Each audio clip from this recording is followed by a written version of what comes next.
Coba deh kita diam sebentar dan perhatikan aktivitas kalian setiap hari. Bangun tidur, mandi buru-buru, memakai seragam dan baju yang rapi, kemudian kita berangkat menembus kemacetan. Setiap hari kita mengulangi siklus yang sama. Kita menghafal banyak materi, kita mengerjakan tugas sampai larut malam, ikut ujian, kemudian lulus dan dapat ijazah. Tapi pernah gak sih di tengah rasa capek itu kalian nanya ke diri sendiri, sebenarnya ujung dari siklus yang melelahkan ini tuh buat apa sih sebenarnya? Kalau kita jawab jujur, alasan paling logis dari kita belajar dan bekerja keras itu cuma buat cari uang, biar dapat kerjaan, biar bisa beli makan, biar kita aman gitulah. Tapi tunggu dulu, kalau tujuan akhir dari kita belajar dan menguras keringat itu hanya demi urusan perut dan numpuk harta, pertanyaan saya, lalu apa bedanya kita sama kucing jalanan dan burung di atas pohon? Mereka juga sama loh, menghabiskan waktu dari pagi sampai malam demi mencari makan. Iya kan? Kegelisahan inilah yang belakangan ini muter-muter di kepala saya. Dalam perjalanan riset saya tentang pendidikan merdeka, saya menemukan konsep baru yang luar biasa dari seorang tokoh pemikir besar, yaitu Ibnu Arabi. Kemudian konsep ini disederhanakan dengan bahasa indah oleh Cak Nun. Dan ternyata selama ini tuh kita kepedean banget. Kita merasa bahwa kita itu udah menjadi manusia yang seutuhnya. Padahal dari 4 tingkatan wujud manusia, sistem dunia hari ini seringkali baru berhasil mencetak kita sampai tingkatan kedua. Mari kita bedah pelan-pelan di riset kali ini. Tingkatan paling bawah adalah makhluk. Di titik ini, kita nggak lebih dari sekedar fisik, cuma sekumpulan darah, daging, dan tulang. Di tahap ini, hidup kita sangat primitif. Kita mengandalkan insting bertahan hidup dan hawa nafsu. Kalau lapar ya makan, kalau diancam ya marah, dan kalau ada orang yang menghalalkan segala cara, entah itu nyopet, maling, korupsi, atau sikut-sikutan demi ngejatuhin temen, demi uang, sejatinya wujudnya saja yang manusia, tapi level kesadarannya udah merosot jadi sekedar hewan yang saling memangsa demi sekerat daging. Lalu kita naik ke tahapan kedua. Di tahapan ini, perbedaan antara manusia dengan hewan mulai kelihatan. Manusia dibekali alat canggih, yaitu akal atau nalar. Manusia yang berakal nggak mungkin tuh nyolong, nyopet buat dapet uang. Mereka mengasah skill, bekerja jadi karyawan atau jualan, dan bersaing secara sehat. Kita harus kerja keras buat dapat uang. Ini udah bagus banget sebenarnya. Tapi masalahnya, sistem industri dan pendidikan modern saat ini seringkali ngedesain kita buat berhenti di titik ini. Kita dididik habis-habisan buat jadi mesin pekerja yang pintar, tapi individualis. Orientasinya ya cuma yang penting kerjaan beres, gaji gue aman, keluarga gue bisa makan enak, bodo amat sama orang lain. Kepintaran tanpa arah moral itu bahaya banget. Makanya kita butuh yang namanya pendidikan akhlak. Akhlak itu bukan sekedar senyum atau cium tangan guru. Akhlak itu rem di kepala kita supaya kepintaran kita itu gak digunakan buat minterin orang lain, sekaligus jadi gas yang dorong kita buat naik ke tingkatan ketiga.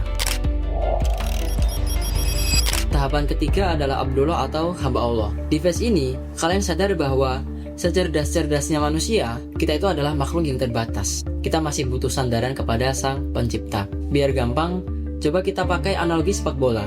Misal kalian adalah seorang sayap kanan, dan kalian sadar bahwa kalian tuh punya kecepatan yang kenceng banget, dan umpan silang yang akurat. Kalau kalian masih di tingkat kedua, kalian bakal lari kenceng banget dan bawa bola sendirian. Cuma buat pamer, biar dibilang jago, biar terkenal. Semuanya demi ego pribadi.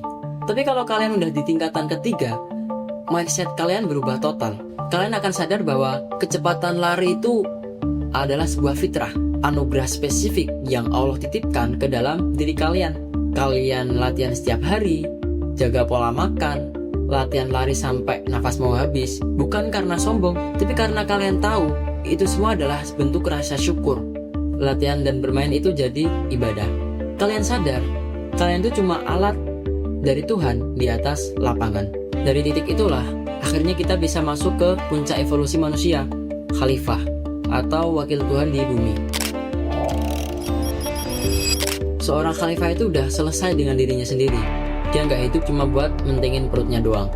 Kalau kita balik ke analogi sepak bola tadi, seorang khalifah paham banget kalau formasi 4-4-2 itu nggak akan jalan kalau setiap pemainnya itu cuman egois ingin mencetak gol sendiri-sendiri. Seorang khalifah, dia rela capek-capek nyisirin lapangan bukan buat nyetak gol sendiri, tapi buat ngasih umpan yang manjain temennya. Karena dia tahu yang penting itu timnya menang. Bahkan nanti saat fisiknya udah nggak bisa main, dengan senang hati dia turun jadi pelatih. Dia bantu anak-anak muda lain buat nemuin fitrah mereka. Dia menebar manfaat tanpa pamrih. Kenapa? Karena dia sadar tugas seorang wakil itu cuma satu, merawat dan memakmurkan lingkungannya. Itulah insan kamil, manusia yang utuh. Tapi mari kita bicara realita. Aku tahu apa yang kalian pikirin sekarang. Ngomongin soal khalifah yang nebar manfaat tanpa pamrih itu memang gampang di teori, tapi setengah mati prakteknya di dunia nyata. Kenyataannya, kita hidup di zaman yang penuh keegoisan. Di sistem kapitalis yang keras ini, kalau kita terlalu naif, terlalu baik, dan nggak mau ngelawan atau bersaing, kita bakalan tertindas. Kita bakalan mati kelaparan kalau nggak punya uang. Boro-boro mau ngasih manfaat buat banyak orang, ngasih makan ke diri kita sendiri aja belum tentu bisa. Tapi apakah konsep khalifah ini mustahil? Nggak sama sekali. Disinilah seninya menjadi manusia. Kita harus menerima kenyataan bahwa kaki kita masih harus berpijak kuat di tahap 2. Tetap harus jadi insan yang rasional. Kita tetap harus kerja keras cari uang, jualan, sekolah tinggi, dan punya finansial yang stabil. Kita butuh uang sebagai bensin kehidupan. Tapi pikiran dan hati kita nggak boleh berhenti di situ. Di saat yang sama, kita harus terus berjuang menuju tahap 4. Kita cari uang supaya kita bisa bantu orang lain. Kita belajar supaya bisa ngajarin orang lain. Menjadi khalifah itu bukan status yang kita capai lalu selesai. Menjadi khalifah itu adalah proses perjuangan ngelawan ego sendiri yang gak akan pernah berhenti sampai kita mati nanti. Dan dari semua kerumitan mikir ini, saya menemukan satu titik terang yang nyambung banget sama arti kemerdekaan pendidikan. Pendidikan yang merdeka itu bukan berarti kalian bebas bolos atau belajar seenaknya. Pendidikan merdeka itu adalah menciptakan sebuah ruang yang aman, sebuah ekosistem yang ngebantu anak-anaknya buat ngelepasin dari belenggu cuma pengen cari uang dan bertahan hidup. Di tahap 1 dan 2, sekolah harus jadi tempat dimana kita punya waktu untuk meriset ke dalam diri sendiri, ngenalin apa sih fitrah kita, apa bakat titipan Tuhan buat kita, supaya kita bisa menghadapi kerasnya dunia, biar nggak gampang kelaparan. Tapi di saat yang sama, jiwa kita tumbuh menjadi sosok khalifah yang membawa manfaat bagi masyarakat. Merenungi pemikiran Ibnu Arabi ini benar-benar mengevaluasi ulang diri saya. Sebenarnya hari ini saya lagi berjuang di tingkatan yang mana? Semoga obrolan kali ini juga meninggalkan satu pertanyaan di dalam diri kalian. Terima kasih sudah mendengarkan sampai akhir. Sampai jumpa di pembahasan Ibnu Arabi selanjutnya.